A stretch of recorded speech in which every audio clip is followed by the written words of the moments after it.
جمعرات کے دن دولت کی ضرورت ہو تو اپنے دل پر ہاتھ رکھ کر صرف 21 بار محمد صلی اللہ علیہ وسلم کا یہ نام پڑھو، لوگ گھر کا دروازہ کھٹکھٹا کر پیسے دینے آ جائیں گے۔ بسم اللہ الرحمن الرحیم۔ محترم ناظرین، جمعرات کے دن کا وظیفہ ہے، کسی بھی جمعرات میں یہ آپ عمل کر سکتے ہیں۔ محمد کا نام ہے، اس کو جمعرات کے دن اسے پڑھنے سے کیا آپ کو فضیلتیں حاصل ہوں گی، کیا آپ کو اس کے فوائد حاصل ہوں گے؟ آپ اس کو کسی بھی جمعرات پڑھیں گے تو آپ کو اس کی کیا فضیلتیں حاصل ہوں گی؟ بات شروع کرنے سے پہلے میری سب سے التجا ہے کہ میری بات کو غور سے سنیے گا تاکہ آسانی کے ساتھ آپ میری بات پر عمل کر سکیں۔ جمعرات کا دن جیسا کہ آپ کو میں نے بتایا ہے، میں وظیفہ بتاؤں گا۔ محترم ناظرین، آج سب کام چھوڑ کر یہ تسبیح کر لو، خدا کی قسم یہ تسبیح 100 کروڑ کی ہے۔ محمد کا نام پڑھتے ہی 10 سیکنڈ میں معجزہ دیکھ لینا۔ 1 کروڑ تو کیا 10 کروڑ بھی مانگو گے تو مل جائیں گے۔ میرے بھائیوں، میری بہنوں، آج جو میں وظیفہ آپ کو بتاؤں گا، یہ وظیفہ پڑھ کے 2 گھنٹے میں معجزہ دیکھ لینا۔ یہ وظیفہ اتنا طاقتور اور تیز وظیفہ ہے جسے پڑھتے ہی آپ کے مالی معاملات حل ہو جائیں گے انشاءاللہ۔ آپ لوگ کہتے ہیں ہمیں ایسا وظیفہ بتائیں کہ جس کا تیز اثر ہو کہ ہم صبح پڑھیں، شام کو دولت مل جائے۔ شام تو بہت دیر کر دے، یہ وظیفہ تو آپ لوگوں کو منٹوں میں مالا مال کر دے گا انشاءاللہ۔ اللہ پاک کے حکم سے اللہ پاک نے چاہا تو آپ کی خالی جھولی فوری طور پر بھر جائے گی۔ اب آپ کی من کی مرادیں انشاءاللہ فوری طور پر یوں پوری ہوں گی۔ ذاتی مکان چاہیے تو یہ وظیفہ پڑھ لو۔ آپ کو اپنا بینک بیلنس بھرنا ہے، کروڑ پتی بننا ہے تو یہ پڑھ لو۔ محمد کے تمام نام بہت ہی بابرکت اور فضیلت والے ہیں، لیکن آج ان ناموں کا وظیفہ بتانے جا رہا ہوں جو نام دولت کے لیے بے حد مفید ہیں۔ ان کا وظیفہ کرنے سے آپ کی زندگی بدل جائے گی اور آپ کو اللہ تعالیٰ وہ عطا کرے گا کہ آپ کی سوچ بھی نہیں ہوگی، اور آپ لوگ حیران رہ جاؤ گے کہ ہمارے پاس اتنی دولت کہاں سے آ گئی۔ لوگ آپ کی خوشی پر ناز کریں گے۔ ناظرین، میں نے بھی یہ وظیفہ کیا ہے، میں نے خود اس وظیفے کو آزمایا ہے۔ مجھے کسی بزرگ نے 100 سال پرانی کتاب کا یہ وظیفہ بتایا تھا اور کہا جا جتنی دولت مانگنی ہے مانگ لینا، بس یہ وظیفہ کر لینا اور جو مانگتے جاؤ گے تجھے ملتا جائے گا۔ جب میں نے یہ عمل کیا، شام ہونے سے پہلے 20 کروڑ کا بندوبست ہو گیا اور جو میری تمام حاجتیں تھی وہ بھی اللہ کے فضل و کرم سے پوری ہو گئی۔ میری زندگی خوشحال ہو گئی۔ تو بنا وقت ضائع کیے وظیفے کی طرف چلتے ہیں۔ حضرت ابو ہریرہ رضی اللہ تعالی عنہ سے روایت ہے کہ رسول اللہ صلی اللہ علیہ وسلم نے ارشاد فرمایا کہ محمد کے نام ہیں، جس نے ان کو محفوظ کیا تو اللہ تعالی نے اس پر جنت کو واجب قرار دے دیا۔ ناظرین، آج آپ کو وہ وظیفہ بتاؤں گا کہ اس وظیفے کو جمعرات کے دن پڑھ لو، اپنی مرضی کی جگہ پڑھ لو، اپنی مرضی کے وقت پڑھ لو۔ آج آپ کو اپنے سینے کا وہ راز بتاؤں گا۔ میرے بھائیوں، میری بہنوں، ساری زندگی جھولیاں اٹھا اٹھا کر دعائیں دو گے، ساری زندگی اگر آپ لوگوں کے آگے ہاتھ پھیلاتے رہے تو آپ لوگ اپنا دل چھوٹا مت کرنا۔ آپ لوگ کرتے کیا ہو؟ بہت جلدی مایوس ہو جاتے ہو، دل چھوٹا کر جاتے ہو، ہمت ہار جاتے ہو، جلدی ٹینشن میں آ جاتے ہو۔ لیکن آج کا جو وظیفہ ہے آپ لوگوں کی قسمت کو ایسے بدلے گا کہ آپ لوگ خود یقین نہیں کرو گے کہ اچانک ہمارے پاس اتنا پیسہ کہاں سے آ گیا۔ جیسے میرے پاس آیا تھا، آپ کے جو مسئلے مسائل ہیں آپ کی زندگی میں وہ پیسوں کی وجہ سے ہیں۔ گھر میں جھگڑا ہے تو پیسوں کی وجہ سے، قرضہ ہے، قرض داروں کو جو آپ نہیں دے سکتے کیونکہ پیسہ نہیں ہے، بیماریاں ہیں، علاج نہیں کیونکہ پیسہ نہیں، شادیاں بچوں کی کروانی ہے، پیسہ نہیں، کیسے شادی کروائیں، گھر خرید رہے ہیں، ذاتی مکان کی خواہش ہے، پیسہ نہیں، کیسے ہر کام کریں۔ ہم سب کی زندگی پیسے سے شروع ہوتی ہے، پیسے سے ہی ختم ہو جاتی ہے۔ مجھے اکثر لوگ کہتے ہیں آپ تو صرف پیسوں کے وظائف بتاتے ہو، پیسوں کے متعلق پیسے کے علاوہ تو آپ بات نہیں کرتے۔ میں نے کہا آپ مجھے خود بتائیں کہ آج کل کے دور میں ہمارا کون سا مسئلہ ہے جو پیسے کے بنا حل ہوتا ہو؟ زندہ دنیا میں آتے ہیں تو ہمیں پیسہ چاہیے، ہم دنیا سے جاتے ہیں تو ہمیں پیسہ چاہیے۔ معاف کیجئے گا لیکن ہر جگہ ہمیں پیسہ ہی چاہیے۔ آج کے دور میں کوئی چیز پیسے کے بغیر، پیسے کے بنا نہیں، اور اوپر سے یہ شدید مہنگائی، لوگوں کی آمدنیاں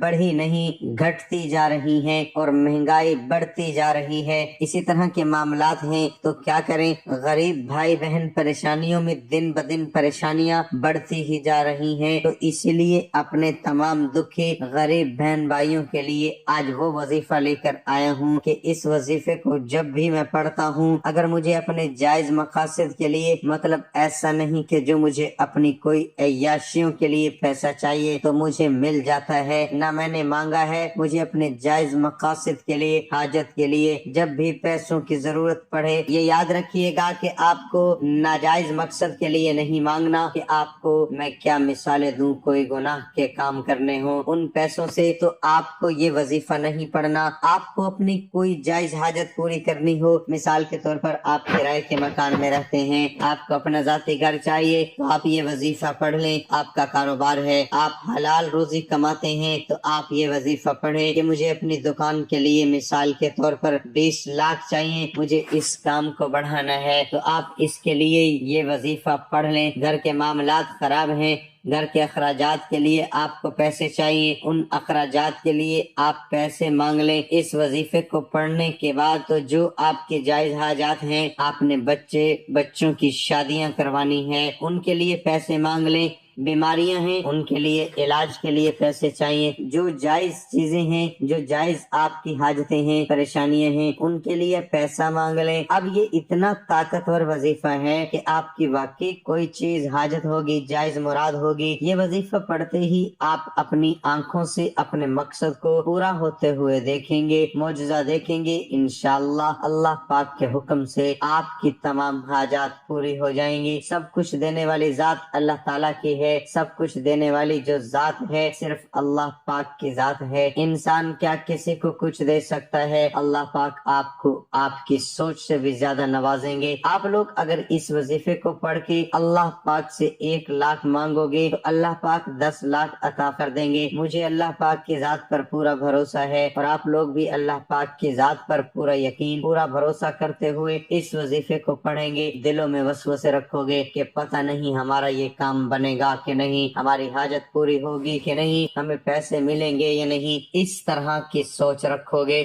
تو کبھی بھی کوئی وظیفہ اثر نہیں کرے گا۔ دلوں میں وسوسے مت رکھو۔ اب یہ وظیفہ آپ لوگ اگر اپنے گھر میں ہو، یہ ضروری نہیں کہ آپ پاکستان میں ہو تو یہ وظیفہ پڑھو گے، نہیں، آپ دنیا کے جس بھی کونے میں ہیں، جس گاؤں میں ہیں، جس گلی میں موجود ہوں، آپ لوگ وظیفے کو، جیسے کہ میں نے پہلے بھی بتایا کہ کوئی بھی جگہ ہو اس سے کوئی فرق نہیں پڑتا، چاہے آپ لوگ گھر میں پڑھ لو، چاہے دکان میں، اپنی مرضی کی جگہ پہ پڑھو، اتوار والے دن اپنی مرضی کے وقت پڑھو، اور جتنے بھی دن پڑھنا ہے اپنی مرضی سے پڑھتے رہو۔ اب وظیفے کی طرف چلتے ہیں، غور سے سن لیجئے گا، یہ کسی جگہ لکھ لیں تاکہ آپ کے پاس محفوظ رہے۔ آپ لوگ سب سے پہلے 1 مرتبہ درود پاک پڑھیں گے۔ سب سے پہلے جب بھی یہ وظیفہ شروع کریں 1 مرتبہ آپ کو درود پاک پڑھنا ہے۔ درود ابراہیمی پڑھ لیں، صلی اللہ علیہ وسلم پڑھ لیں، یا جو درود پاک آپ کو یاد ہو 1 مرتبہ درود پاک پڑھ لیں، لیکن سکون سے بیٹھ کر عمل کرنا ہے۔ 40 سیکنڈ میں آپ یہ عمل پورا کر لیں گے، زیادہ سے زیادہ 1 منٹ لگ جائے گا، انشاءاللہ آپ لوگ یہ وظیفہ پڑھ لیں گے۔ درود پاک پڑھنے کی بہت زیادہ برکت و فضیلت ہے۔ درود پاک پڑھ کر جو دعا مانگی جائے اور جو وظیفہ پڑھا جائے وہ اللہ تعالیٰ کی بارگاہ الہی میں ضرور قبول ہو جاتے ہیں، کیونکہ اللہ تعالیٰ کو تمام عبادات میں سب سے زیادہ درود پاک پڑھنا پسند ہے، کیونکہ اللہ تعالیٰ فرشتوں کو بھی یہی حکم دیتا ہے کہ وہ بھی آپ صلی اللہ علیہ وسلم پر درود پاک پڑھیں۔ درود پاک پڑھنے سے انسان کے گناہ معاف ہو جاتے ہیں اور دعاؤں میں قبولیت ہوتی ہے۔ حضرت ابو ہریرہ رضی اللہ تعالیٰ عنہ سے روایت ہے کہ جو شخص 3 دن میں 1 مرتبہ درود پاک پڑھے گا تو اللہ تعالیٰ اس کے 10 گناہ معاف فرما دے گا اور اس کے 10 درجات بلند کر دے گا، اور اس کے نامہ اعمال میں سے 10 نیکیوں کا اضافہ ہوگا۔ محترم ناظرین، درود پاک کی کثرت کرنی چاہیے، کیونکہ درود پاک پڑھنے والا جنت میں جائے گا۔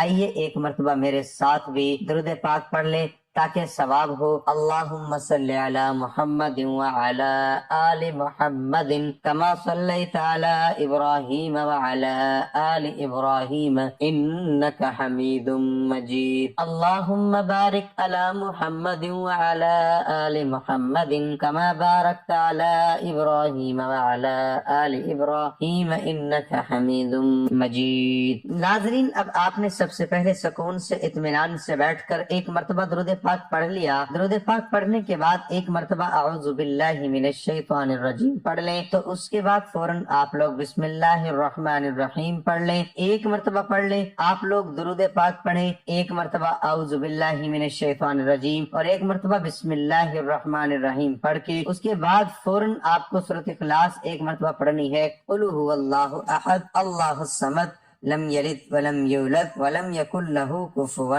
احد۔ ایک مرتبہ سورۃ اخلاص پڑھیں تو اس کے فوراً بعد آپ لوگ اسی وقت ایک مرتبہ سورۃ کوثر پڑھیں، انا اعطیناک الکوثر فصل لربک وانحر ان شانئک هو الابتر۔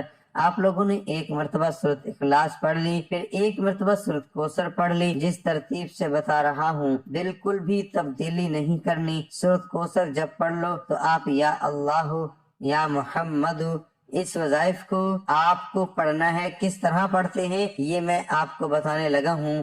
آپ لوگوں کو سب سے پہلے پڑھنا ہے یا اللہ یا محمد، یہ ایک ہو گیا۔ ان دونوں اسم کو آپ نے ملا کر پڑھا تو ایک ہوگا۔ اس طرح وظیفے کو آپ نے 21 مرتبہ کسی بھی نماز کے بعد پڑھنا ہے۔ 21 مرتبہ جب اس وظیفے کو آپ لوگ پڑھ لیں تو اب کیا پڑھنا ہے یہ سمجھ لیں۔ پھر سے ایک مرتبہ سورۃ اخلاص اور پھر ایک مرتبہ سورۃ کوثر پڑھنی ہے۔